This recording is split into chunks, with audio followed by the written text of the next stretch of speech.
They say the sun gives life, that its warmth nurtures everything it touches. But when you grow up with a mother who believes she is the sun, you learn a different lesson. You learn that her light doesn't just nurture, it burns.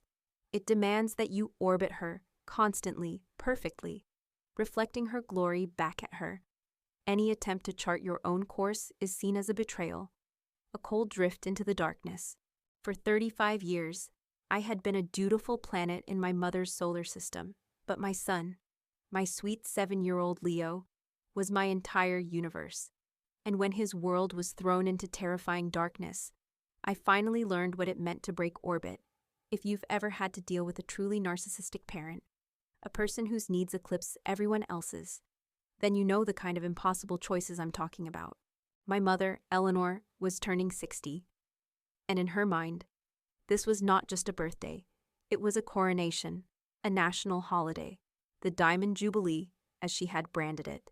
For an entire year, her 60th birthday party had been the single, all-consuming topic of conversation in our family. It was a project of immense scale and obsessive detail, and she was its glorious, demanding CEO. Her life was a performance, and this party was to be her masterpiece. She had rented out the grand ballroom at a historic downtown hotel. The theme, naturally, was a tribute to Eleanor's 60 years of fabulous. She had commissioned a professional photographer to create a slideshow of her life, with photos of her from every stage as a beautiful baby, a prom queen, a blushing bride, a glamorous young mother. It was a monument to her own existence, and she expected us, her family, to be the loyal, adoring stagehands. My father, a quiet man who had learned long ago that his own comfort was secondary to my mother's happiness, was in charge of the finances.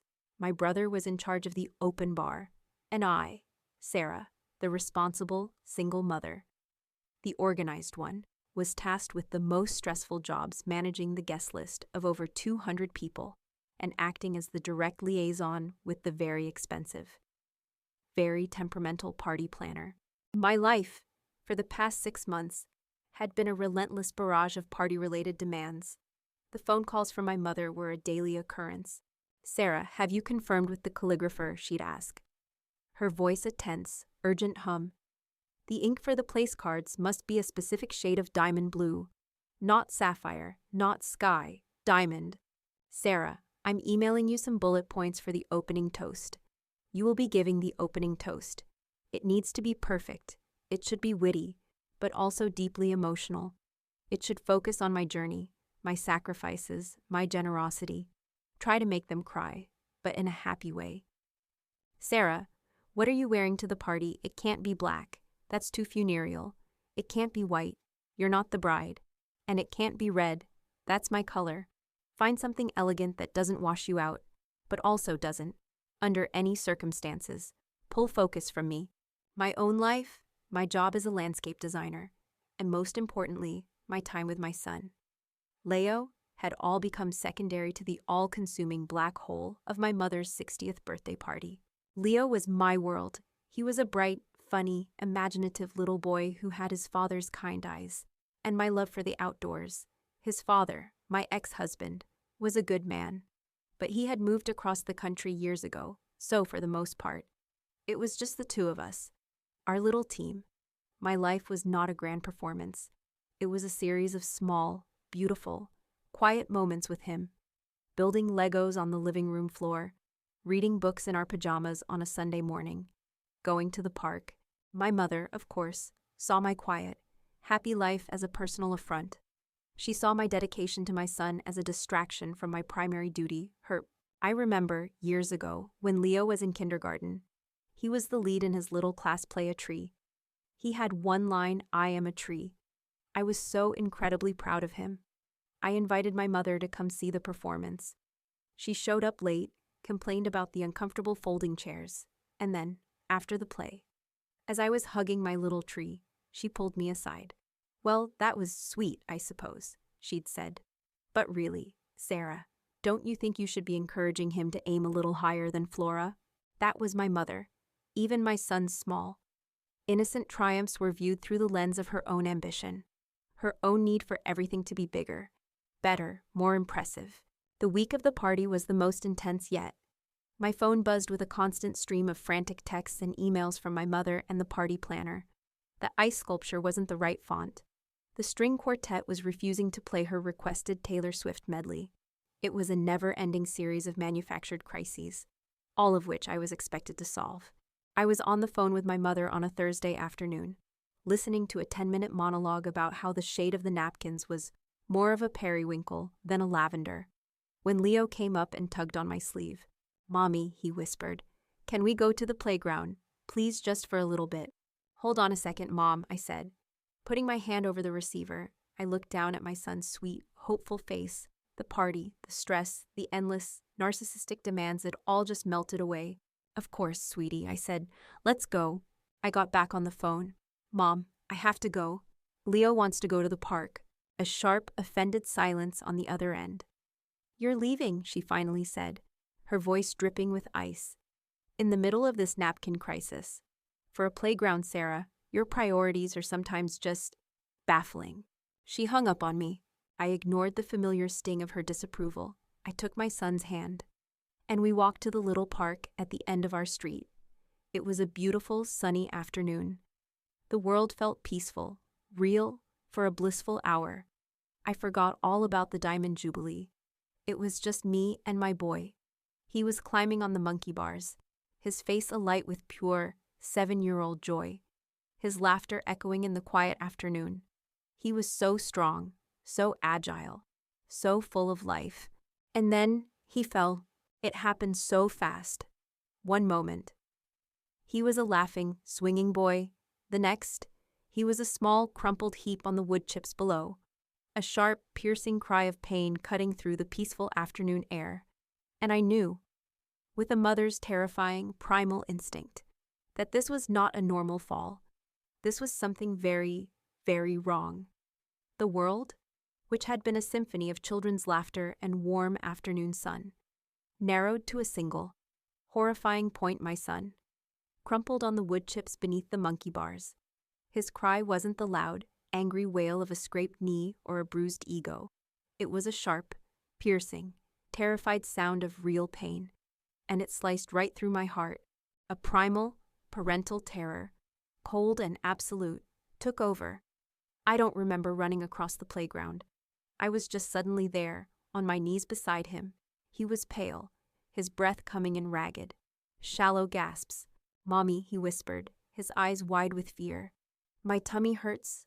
I scooped him into my arms. My mind, which had been cluttered with trivialities like napkin colors and seating charts just moments before, was now a laser beam of focus. I fumbled for my phone, my fingers shaking so badly I could barely unlock it. I dialed 911. "My son fell," I said, my voice a strange, high-pitched, and yet perfectly calm sound. "From the monkey bars, he's having trouble breathing. We're at the playground on Elm Street." The ambulance ride was a surreal, screaming blur. The paramedics were kind, efficient, asking me questions I couldn't seem to answer. Was there any loss of consciousness? Does he have any pre-existing conditions? I just held Leo's small, clammy hand, whispering to him that everything was going to be okay, a promise I didn't know if I could keep. The emergency room was organized chaos. A team of doctors and nurses descended on us, whisking Leo away to a trauma room. They were a whirlwind of scrubs and urgent, clipped sentences. I was left in a sterile, brightly lit hallway, feeling utterly, completely helpless. A kind-faced nurse finally came out to speak to me. "We're taking him for a CT scan," she said gently. "It looks like he may have some internal injuries from the impact of the fall. You should call your family." My family, the thought was like a distant echo from another life. My mother's party, the Diamond Jubilee. It seemed so laughably, grotesquely unimportant now, but I knew I had to call. I dialed my father's number. He answered on the second ring. "Sarah, thank God.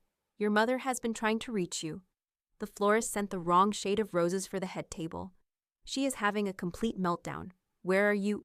"Dad," I said, my voice a dead flat monotone.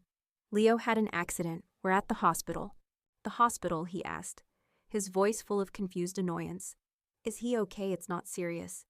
Is it because your mother is really counting on you to be here tonight to handle the caterers? I don't know if he's okay, I said, my voice starting to shake. He fell. It might be serious. They think he's bleeding internally. There was a pause. Oh, he finally said. Oh, God. Okay, well, don't tell your mother yet. Not yet. Let's not upset her until we know more. Her party is in 2 days. The stress would be too much for her. I hung up the phone, a new kind of horror dawning on me. My son was in the emergency room, and my father's first instinct was to protect my mother from the inconvenient news, to manage her feelings, to protect her party. The next few hours were the longest of my life. I sat alone in a cold, plastic chair in a sterile waiting room, the air thick with the smell of antiseptic and fear. I just stared at the clock on the wall, watching the minutes tick by with an agonizing slowness. I replayed the fall in my head, over and over, blaming myself. Why did I take him to the park? Why wasn't I standing right there? Why didn't I catch him? Finally, a surgeon in blue scrubs came out to speak to me. His face was grim. "Miss Ike Miller," he began. "Leo suffered a grade 4 splenic laceration from the fall. His spleen was ruptured, and he was bleeding extensively into his abdomen. We had to take him into emergency surgery to remove it." Is he going to be okay?" I whispered, the words getting caught in my throat. "The surgery was successful," he said, and I felt a wave of relief so intense my knees went weak. "We were able to stop the bleeding. He lost a lot of blood, and the next 48 hours will be critical. But he is a strong little boy. We're moving him up to the pediatric intensive care unit for close observation." The PICU. The words alone were terrifying. I followed him through a set of double doors and into another world. The PICU was a place of hushed, urgent quiet, punctuated by the steady, rhythmic beeping of machines. My son, my vibrant, laughing, silly boy, was lying in a large hospital bed, looking impossibly small and pale. He was hooked up to a constellation of wires and tubes. A heart monitor beeped out a steady rhythm, a sound that was both terrifying and deeply reassuring. A ventilator breathed for him. This was my new reality. My world had shrunk to the 4 walls of this room, to the rise and fall of my son's small chest, to the glowing numbers on the screen beside his bed, the diamond jubilee, the caterers, the color of the napkins. It was all dust. It was meaningless. Nothing mattered but this, my son. I pulled a chair up to his bedside and took his small, limp hand in mine. It felt so cold. I sat there for hours, watching him, listening to the steady beep of the machines. I didn't cry. I was beyond tears. I was in a state of hyper-focused, protective vigilance. I knew I had to call my mother. It was late now, but I knew she would be awake, likely harassing the party planner about something trivial. I had to tell her what had happened. A part of me, a small, naive part, still hoped for a mother's comfort, for a grandmother's love. I stepped out into the hallway, my legs shaky, and dialed her number, dreading the conversation to come, but still completely unprepared for the sheer, breathtaking depth of her selfishness. I stood in the sterile, silent hallway outside the pediatric intensive care unit, the smell of antiseptic burning my nostrils. The world outside this little bubble of fear had ceased to exist. My only reality was the steady, rhythmic beep of the heart monitor connected to my son, a sound that was both a comfort and a constant, terrifying reminder of how fragile his life was. I knew I had to call my mother. My father had made it clear he wouldn't. It was my duty to deliver the news, to manage her emotions, as always. I dialed her number, my hands shaking, my whole body trembling with a mixture of terror and exhaustion. She answered on the second ring, her voice bright and breathless. She was clearly in the middle of some party-related task. "Sarah, finally," she chirped.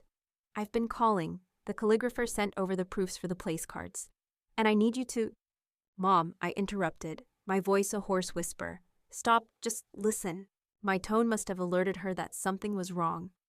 "What is it?" she asked, a note of annoyed impatience in her voice. "It's Leo," I said, the words catching in my throat. "There was an accident at the park. He fell." I took a shaky breath. "He ruptured his spleen. Mom, he's had emergency surgery. He's in the ICU now. It's very serious." There was a moment of silence on the other end of the line. I waited for the gasp of horror, the concerned questions, the motherly comfort I so desperately needed. Instead, what I got was a sharp, irritated sigh. "Oh my God," she said, her voice a groan of pure, theatrical despair. "Are you serious today? 2 days before my party? The stress of this is going to kill me. My heart can't take this kind of drama right now. Sarah." I was so stunned. I couldn't even speak. She had, in the span of 5 seconds, made my son's life-threatening injury about her, about the inconvenience to her, about her party. "That's just terrible, dear," she continued, her voice now a mask of perfunctory, disinterested sympathy. "Poor little thing, but he's stable, right? The doctors have it all handled." "Yeah, he's stable for now, Mom," I said, my voice numb with disbelief. "But the doctors said the next 48 hours are critical. He's not out of the woods." Right, critical," she repeated, the word clearly holding no real meaning for her. There was another pause, and then she asked the question, the monstrous, unbelievable, and unforgivable question. "Okay, well," she said, her voice now shifting to one of practical, logistical concern. "I'm just thinking, about Saturday, about the party. You are still coming, right?" I was sure I had misheard her. It was not possible that she had just asked me that. My son was lying in an ICU bed, hooked up to a ventilator, and she was asking me about her birthday party. "What?" I whispered. "The party, Sarah," she said, her voice now full of a frustrated impatience, as if I were being deliberately obtuse. "I mean, the caterer is paid for. The ballroom is booked. 210 people have RSVP'd. And you," she said, her voice rising with a new urgency, "are supposed to be giving the opening toast. It's the most important part of the entire evening. It sets the tone for everything." She took a breath. "Your father and I were just talking. We think it's very important that our family shows a strong, united front on Saturday. We can't let this unfortunate little incident cast a pall over the entire celebration. Life, as they say, must go on, so you'll still be there, won't you?" The world seemed to tilt on its axis. The woman on the other end of this phone line was not a mother. She was not a grandmother. She was a monster. A preening, narcissistic monster. So consumed with her own reflection that she was blind to the suffering of everyone around her. The last, fragile thread of hope I had for her. The lifelong, desperate yearning for her love and approval, finally, blessedly, snapped. The shock and disbelief inside me were burned away by a clean, cold, and clarifying rage. "Mom," I said, and my voice was no longer the trembling whisper of her daughter. It was the calm, steady, and dangerously quiet voice of a stranger.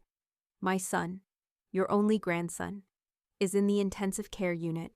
He is fighting for his life, and you are asking me about a toast at your birthday party." "Well, there's no need to take that tone," she huffed, her voice now defensive. "I was just asking a simple question." "No," I said. "Let me be very clear, so there is no misunderstanding. I will not be at your party on Saturday. I will not be leaving my son's side until he is out of this hospital, and I will not be giving a toast." Her voice exploded with a sudden, vicious fury. Her performance of the concerned matriarch vanished, replaced by the raw, ugly face of her narcissistic rage. "After all I've done for you," she shrieked into the phone.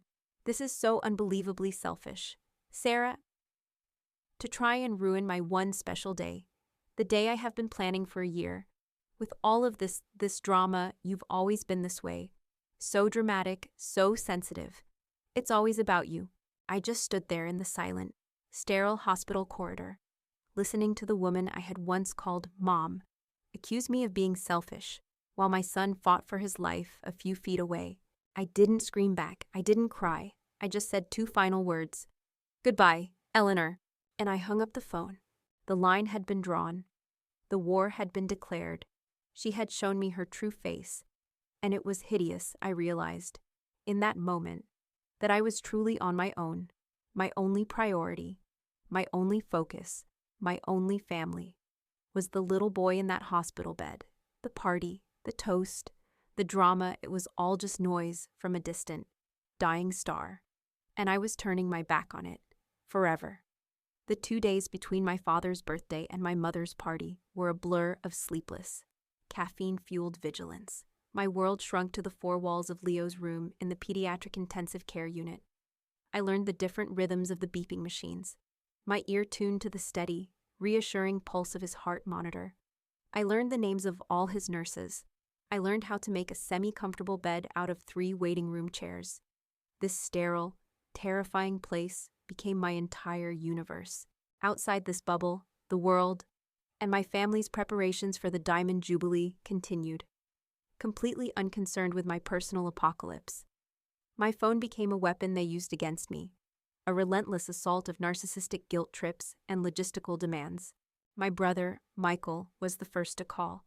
He was my mother's designated flying monkey, the one she sent in to do her emotional dirty work. "Sarah," he began, his voice a low, placating drone. "Mom is a complete wreck. You really upset her. You know how much this party means to her. You were completely out of line." "Out of line?" I asked, my voice a hoarse whisper from a combination of exhaustion and unshed tears. "Michael, Leo almost died. He's in the ICU." "I know, and that's terrible. It really is," he said, his sympathy so shallow it was transparent. "But you can't take that out on Mom. This is her 60th birthday. It's a once-in-a-lifetime event. You should just apologize and smooth things over, for her sake." He wanted me to apologize to my mother for her lack of empathy about my son's near-death experience. The sheer, twisted logic of it was breathtaking. I hung up on him. Then came the text from my mother herself. They were a masterclass in passive aggression, completely ignoring the reality of my situation and focusing solely on her party. The first one arrived on Friday morning. "The florist needs the final head count for the table centerpieces. Are you going to call them with it? Or should I just tell them to guess it's getting a little late to handle these details? Sarah." I stared at the text, my son's small, pale hand in mine. I was worried about his blood oxygen levels. She was worried about centerpieces. Another text arrived an hour later. "I hope you've at least written your toast. You can just email it to me, and I'll have your brother read it. It won't be the same as you delivering it. Of course, it will look very strange to the guests that you're not there to honor your own mother. But I suppose it's better than nothing." I didn't reply. My silence, which I intended as a boundary, she took as a challenge. The texts became more frequent, more demanding. "Your cousin Jennifer just called to ask what she should wear. Everyone is so excited. It's a shame you're choosing to let this little drama of yours cast a pall over such a happy time for our family. The party planner needs to know if Leo's food allergy extends to airborne particles. We need to inform the kitchen." The fact that she was asking this now, after the cookie incident, was a new level of cruel. I read these messages in the quiet, sterile bubble of the ICU. The only sounds the soft beep of the machines and the gentle hiss of the ventilator. The disconnect between my reality and hers was so vast. It felt like we were living on different planets. My son was fighting for his life, and my mother was fighting for the spotlight.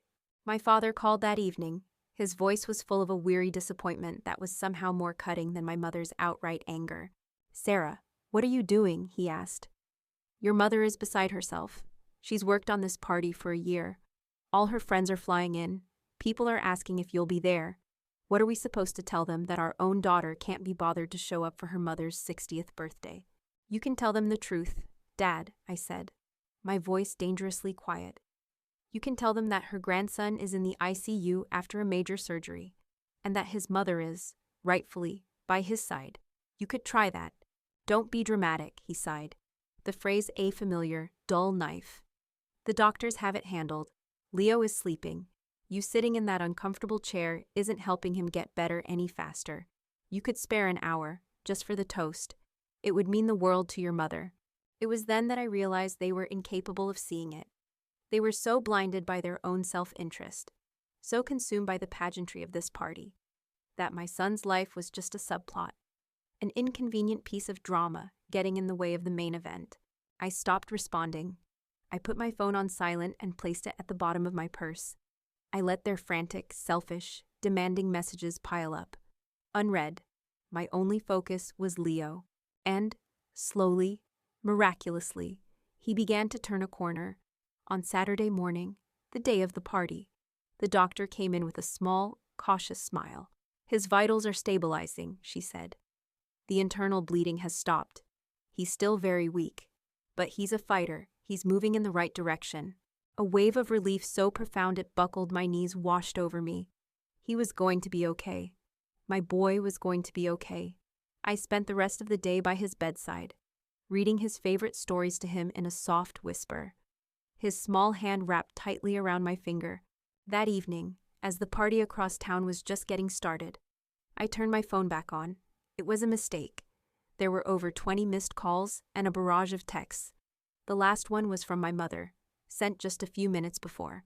The party starts in an hour. It's not too late to do the right thing. Sarah, don't be selfish. Your family needs you here. I looked at the text message, at the word selfish, and then I looked at my sleeping son, his small chest rising and falling in a steady, life-affirming rhythm. I knew where I needed to be. I knew what my priorities were. And for the first time, I felt a profound sense of pity for my mother. Her world was so small, so empty. That a party was the most important thing in it.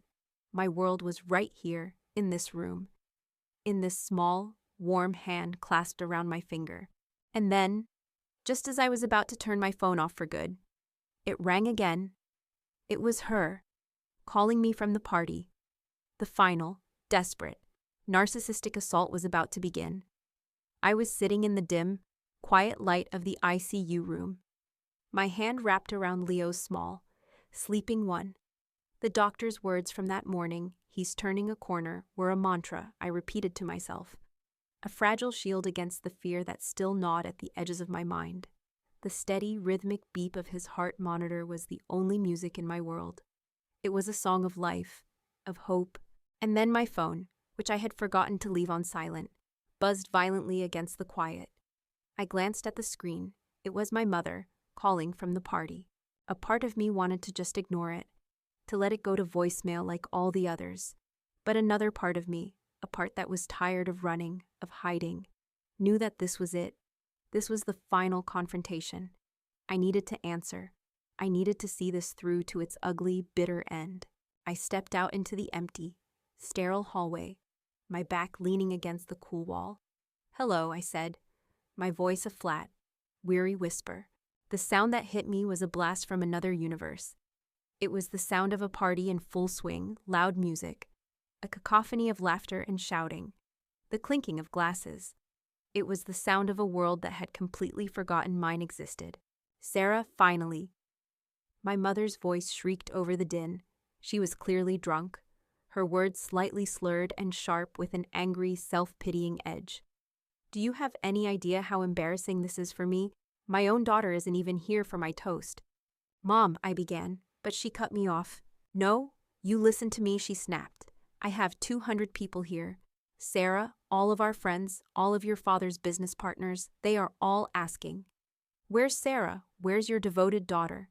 And what am I supposed to say that my daughter is so selfish, so dramatic, that she couldn't even be bothered to show up to her own mother's 60th birthday party? The injustice of it, the sheer, breathtaking audacity of her words, was like a physical blow. But I remained silent. I let her talk. I let her empty all her poison out onto the floor. "You are casting a pall. Sarah, a dark, ugly, selfish pall over the most important night of my life," she continued, her voice rising in pitch. "I have worked for a year to make this night perfect, and you are trying to ruin it with your drama." "My drama," I finally whispered, my voice dangerously quiet. "My drama, Mom. My son is in the intensive care unit." "Oh, for heaven's sake, don't be so melodramatic," she scoffed. "Your father told me the doctor said he's turning a corner. He's fine. He's sleeping. You are sitting in a chair, feeling sorry for yourself, when you should be here, supporting your family." And then came the final, monstrous demand, the one that would sever the last, frayed thread of our relationship forever. "I don't care what you have to do," she commanded, her voice a low, vicious hiss.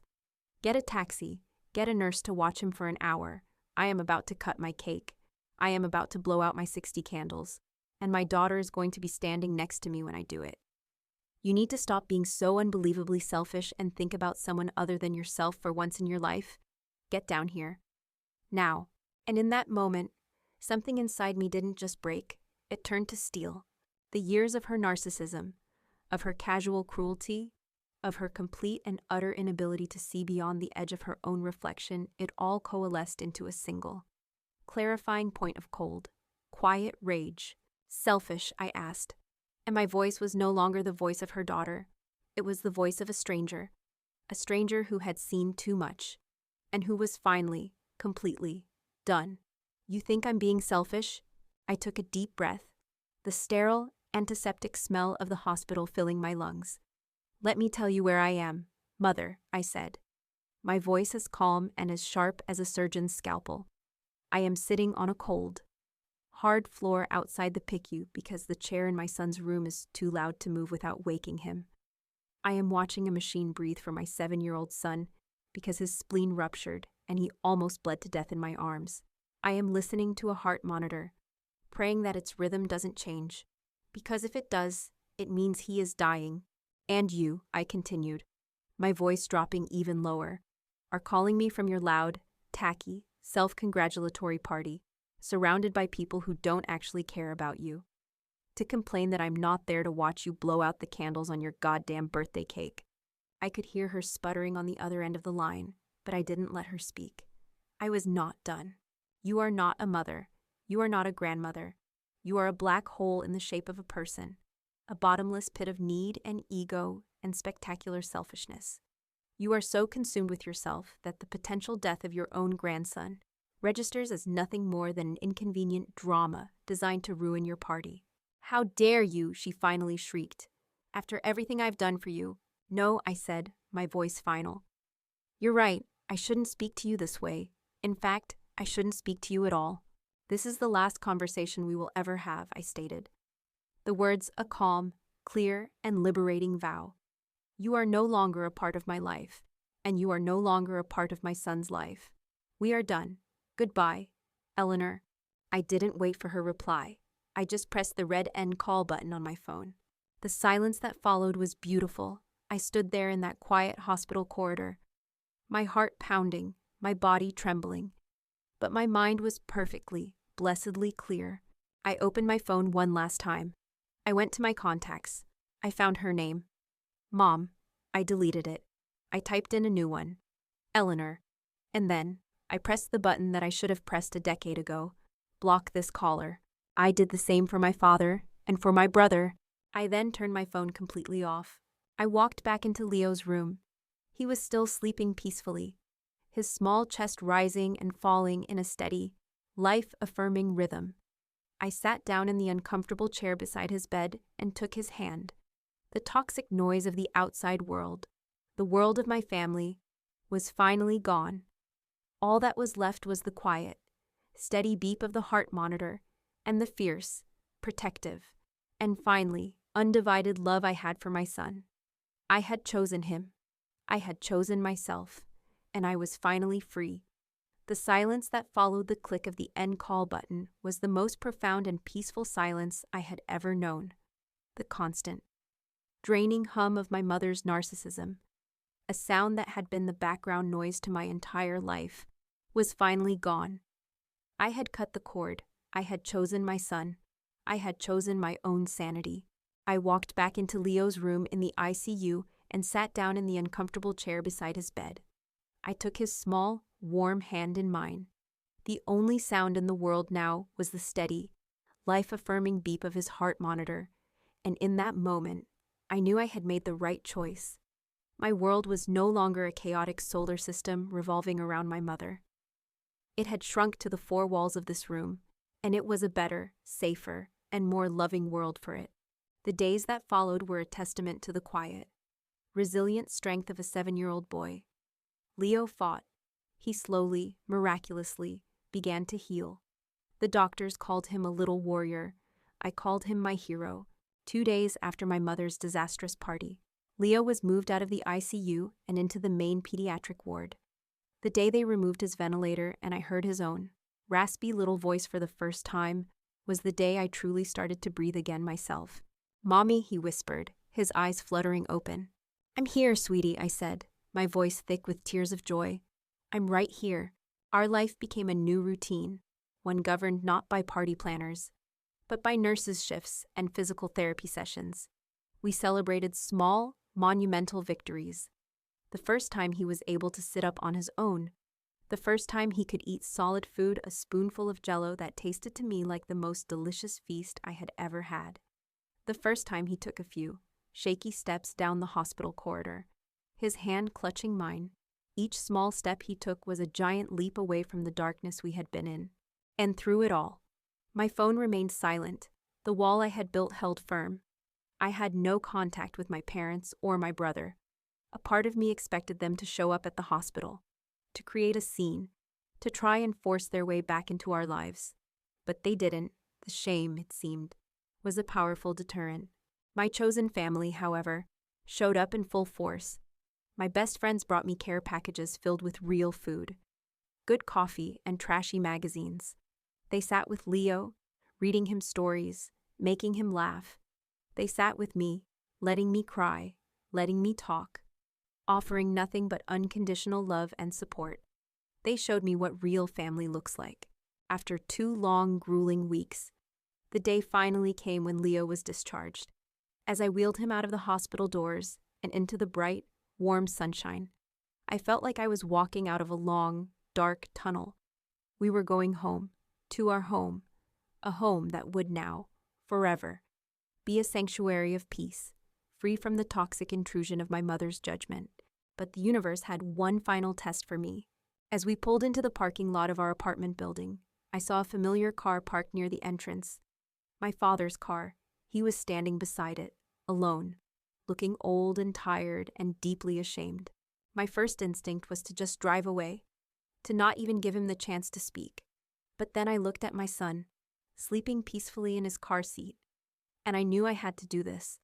I had to close the final chapter. I got out of the car and walked over to him. "What are you doing here, Dad?" I asked, my voice quiet but firm. I heard Leo was being discharged today," he stammered, not looking at me. "Your cousin told me. I wanted to see if you needed anything." "Needed anything?" I asked, a bitter laugh escaping my lips. "Where were you when I needed you 2 weeks ago, Dad? Where were you when your grandson was in the ICU and your wife was screaming at me over the phone about a birthday cake?" He flinched, the words hitting their mark. "I know," he whispered, his voice full of a pathetic self-loathing. "I know, I was a coward. I have been a coward for 15 years. I let her run our lives. I let her hurt you, and I just stood by and let it happen because it was easier than fighting her." He finally looked up at me, his eyes full of a desperate, pleading sorrow. "I left her, Sarah," he said quietly. I stared at him, shocked. "What?" "I left her," he repeated. "The night of the party, after your call, I finally saw her for what she was, what I had allowed her to become. It's over. I'm staying with your brother for now." He took a hesitant step toward me. "I know I don't deserve it," he said, his voice breaking. "I know I have no right to ask, but I am begging you, Sarah, please, don't cut me out of your life. Don't cut me out of his." He gestured to my sleeping son. "Let me try to make it right. Let me try to be the father I should have been all along." I looked at my father, at this broken, humbled man, and I felt nothing. The anger was gone. The hurt was gone. All that was left was a vast, quiet emptiness. "I don't know, Dad," I said honestly. "I really don't know. What you and Mom and Michael did. It's not something I can just forget. The trust is gone." "I know," he said, nodding, tears now streaming down his own face. "I know, just don't say never. That's all I ask." I looked at him one last time. "Goodbye, Dad," I said, and I walked away. My new life, the one that began the moment I blocked my mother's number, is quiet. It is peaceful. It is a life built around my son, around our shared joy, around our chosen family of loving friends. It is a life free of drama, of manipulation, of the constant, draining need to please a woman who could never be pleased. I don't know if I will ever have a real relationship with my father again. Maybe, in time, he will prove that he has truly changed. Maybe he won't. But I have learned that my happiness is no longer contingent on his approval. My worth is not determined by his judgment. My mother called me selfish because her grandson's life was more important to me than her birthday party. She called me a bad mother because I protected my child. But I learned, in the quiet, sterile hallways of that hospital, that being a good mother sometimes means protecting your children from the very people who are supposed to love them the most. And sometimes, the most powerful, loving, and necessary act of all is simply hanging up the phone.